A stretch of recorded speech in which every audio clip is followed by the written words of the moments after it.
So in this video, I'll be assessing for a head injury or concussion. So to start off, I initiate ERP. I scan the area to make sure I could go to my athlete safely, make sure my gloves are on, and I go to my athlete, stabilize the head. Then I ask him a couple questions. What happened? I got a ball to the head. So you got a ball to the head? Okay. Could you keep your eyes open? Yeah. Okay, and what's your name? Enzo. Okay, perfect. So first I'm gonna check for his airway. Can you just open your mouth? Make sure there's no obstructions. Checking that they can properly breathe. I hear that they can properly breathe and they're able to talk. And check for blood circulation as well. Strong and steady. So then at this point we assume that I'd be asking someone to stabilize the head for me so I can complete the rest of the assessment. So first we'd have to rule out spinal injury, so I want to make sure my athlete's coherent. So I'd ask him just a couple simple questions. What day of the week are we? Tuesday. Okay, perfect. Is your team winning? No. No, okay.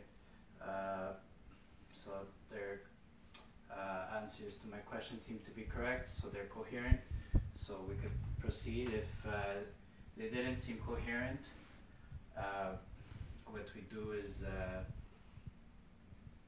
we'd complete the rest of the head to toe palpation and DEFG. So at the moment we're completing D of DEFG, so checking for disability. So we'd complete the rest of that, have them boarded, and then complete vitals, and of course call 911. But now the athlete seems coherent, so we could continue on. So we'd palpate the neck and the spinous process. So palpate the neck. Ask if he feels any pain. Do you feel any pain? No. No. Okay, perfect. So since they feel, in the case that they feel no pain, we could proceed to the next part of the assessment. So if there's no pain or it's very mild, we can continue. Or else if they do feel pain or we feel a deformity, then we'd have to have them boarded and call 911. So now that's fine. Now we do, now we check for cord signs. So we tell the athlete to reach and squeeze my finger. Perfect. Now go on the other side. Reach and squeeze my finger. And then we ask the athlete if they can move their feet. If you're able to move your feet. They're able to move their feet, so we could proceed. If that wasn't the case, we'd have to have them boarded and call 911.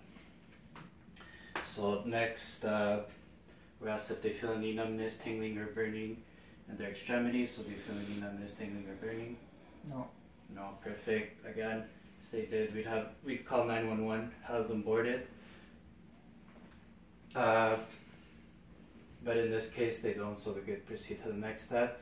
So we just check for sensation, making sure that they have sensation in their limbs. So do you feel my hands? Yeah. Perfect. Do you feel my hands on your legs? Yeah. Okay. Perfect. So now, since that's okay, we could proceed to the next part of the assessment. We just want to make sure they have range of motion in their neck, so we just ask them to move their head side to side. Do you feel any pain? No. Okay, flex it down, your head downwards. Downwards, downwards. Perfect. Any pain? No. No, so now we just make them do some isometric contractions. So could you move your face towards my hand? Yeah. Any pain? No. Perfect. Same thing on this side. Any pain? No. Okay, perfect. So now, at this point, we could rule out a spinal, unless, of course, the athlete still feels pain in their back, or the little pain they had before was increasing, but that's not the case. So at this point, we could start our head assessment. So we're checking for signs and symptoms. So checking if the athlete has a headache, tinnitus, nausea, do you have any, or dizziness, do you have any of these? I have a headache. Is it mild or a little? Mild. Mild, okay, so it's a little headache. So long as it's not at extreme levels, then it's not necessary to call 911. If they did have any of these symptoms at an extreme level, we'd have them voided or call 911, or even if, let's say, they were vomiting, were having a seizure, had an increasing headache, for example, then at that point we call 911. Next we palpate the head to see where there's the deformity and more specifically the pain area, and at the same time we're checking for CSF, so cerebral spinal fluid, in the ears, nose, and mouth. In this case it's not present, so we proceed to the next step. If the athlete, if it was present in the athlete's mouth, let's say, they'd have a salty taste, in which at that point we have to call 911, or we'd see it coming out of the ears, we'd have to call 911 as well. So at this point we're still making sure the athlete's coherent. So again, what day of the week are we? Tuesday. Perfect. Is your team winning? No. No? Okay, so they answered the questions correctly, they still seem coherent. We could proceed to the next part of the test, which is the cranial nerve test. So first I test their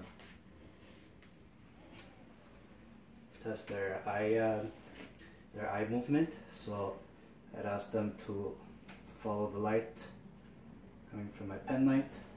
So I go in a H pattern.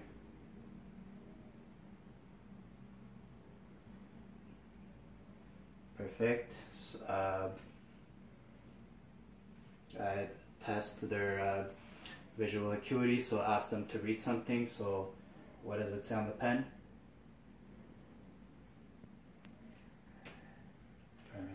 Permacare. Perfect. So they're able to read what's on the pen. Also testing, verifying for PERLA, so the eye constriction. So close your eyes, and since they're having glasses, I'll just ask them to open their left eye. Just keep their left eye open.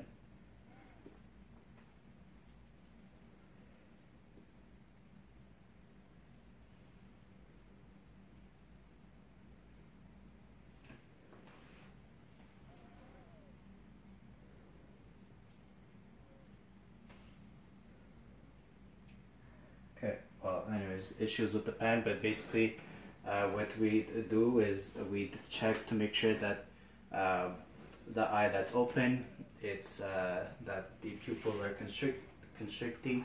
So you do it with each eye, then with both eyes open, you point the light in one eye and make sure the pupil in the other eye is constricting. So you do that for both eyes, and then I check for peripheral vision, so I tell the athlete to tell me when he stops seeing the pen. Stop. Okay. Get aside and do it.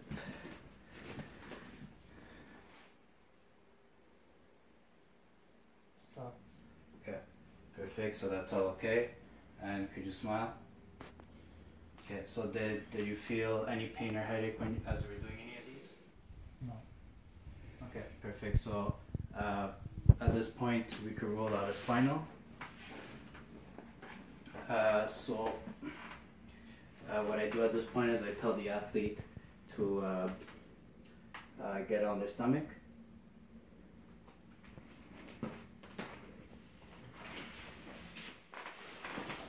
And I'll give them instructions to get up. So get up on your hands and knees. Okay, now I'd ask them if they feel any pain as they were doing this. Did you feel any discomfort as you were doing this? No. No, they didn't. Perfect. So now sit on your heels. Perfect. Are you still feeling okay? Yeah. so now I'd ask you to get up on one leg. And then exactly one leg at a time, help them up. And then I'd do an off-field evaluation, which at that point I'd be checking for the verifying the history, more specifically sample, more specifically in sample, the S part of sample.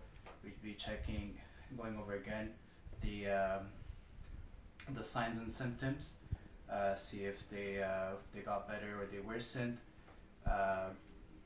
As well check for vitals, so their blood pressure, heart rate, respiration rate, their skin temperature, and of course PERLA, followed by SCAT5. So SCAT5, sport concussion assessment tool.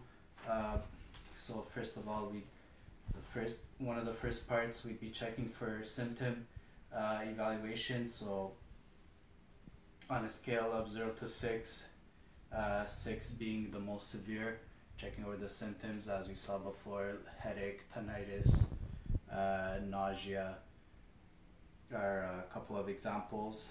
However, there's a lot more as we see here. Again, 0 to 6, 6 being the most severe.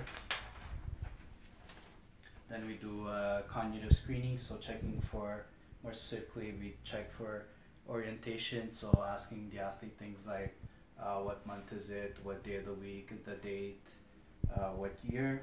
Then we do immediate check for immediate memory, so giving the athlete 5 words, asking them to repeat it. So one example: dollar, honey, mirror, saddle, and anchor. And you'd ask them to see how many of them they could remember and repeat to you, and you would do this 3 times. This will be followed by a concentration test where you give the athlete a set of digits, and they have to repeat them to you backwards. And then next part of the cognitive screening, you'd give them the months in reverse. You'd ask them to tell you the months in reverse order.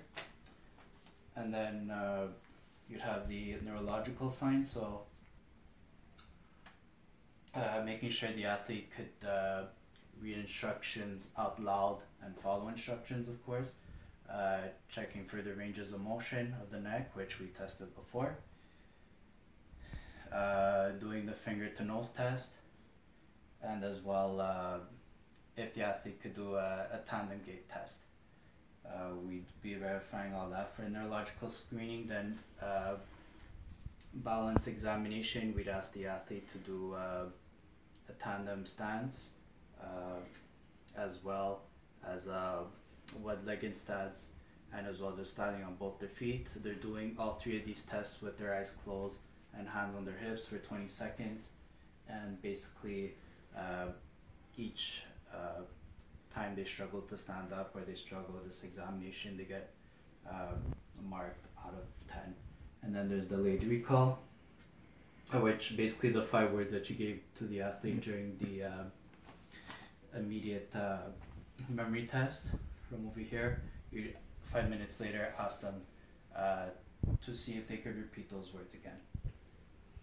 And then based on all that, you could decide whether your athlete has a concussion and whether he could return to play or not.